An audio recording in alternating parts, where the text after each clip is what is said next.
মুস্তাহাব এর উপরে স্টেজ, নফল, মুস্তাহাব, সুন্নাত, ওয়াজিব, ফরজ। কথা বুঝতেছেন?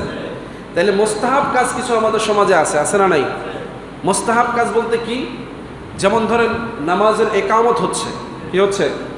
একামত হচ্ছে, হাইয়া আলা সালাহ বললে দাঁড়ানো, এটা মুস্তাহাব। এখন আপনি বলবেন তাহলে তো দরকার কি, আমি মুস্তাহাব না করলে কি আসবে? কিন্তু আপনি এই মুস্তাহাবটা পালন করলে লাভ হবে যে আপনি তো নামাজের কাতারে আগেই বসে গেছেন সারিবদ্ধভাবে, যখন আবার হাইয়া আলা সালাহ বললে দাঁড়ালেন, এই মুস্তাহাব আমলটা আপনার অতিরিক্ত আমল হইল। তাহলে আপনি অন্যান্য মুসল্লিদের চাইতে ভালো মুসল্লি। সুবহানাল্লাহ। যারা ধরেন তাকবীরের সময়ই কাতারে দাঁড়িয়ে আছে, আপনি বসে আছেন, হাইয়া আলা সালাহ বলার পরে দাঁড়িয়েছেন, আপনি তাদের চাইতে ভালো মুসল্লি। কথা বুঝতেছেন? কিন্তু অনেকে ভাবে যে না, আমি দাঁড়িয়ে রয়েছি, আমি ভালো মুসল্লি, ওইতে বসে রয়েছে, এতে ভালো মুসল্লি না।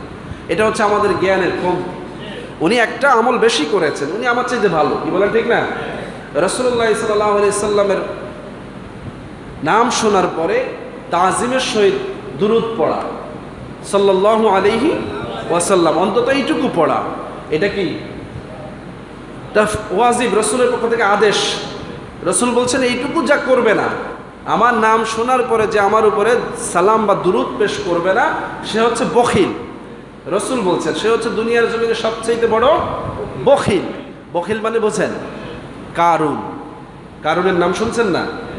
হ্যাঁ, কারুন বখিল ছিল, অজস্র সম্পদ আল্লাহ দিয়েছে, কিন্তু সে সম্পদ থেকে কানা করিও কাউকে দান করত না।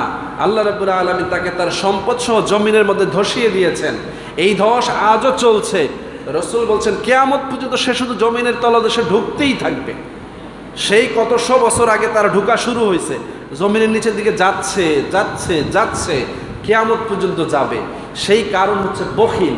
আল্লাহ রসুল বলছেন আমার নাম শুনে যারা দুরূদ পড়ে না, সে এইরকম বখিল। তার মানে আপনি ইমানদার হিসাবে জান্নাতে তো যাবেন না, আপনি জমিনে ধসতে থাকবেন। আপনি যদিও জমিনের ভিতরে ঢুকে যাচ্ছেন না, আপনার আমল বরবাদ হয়ে যাচ্ছে, আপনার ইমান বরবাদ হয়ে যাচ্ছে, আপনার সব কিছু বরবাদ হয়ে যাচ্ছে। কি বলেন, ঠিক না? তাহলে অন্তত সাল্লাল্লাহু আলাইহি ওয়াসাল্লাম এইটুকু পড়া একামতের মধ্যে আসে না নাই? আশহাদু আন্না মুহাম্মাদার রাসূলুল্লাহ।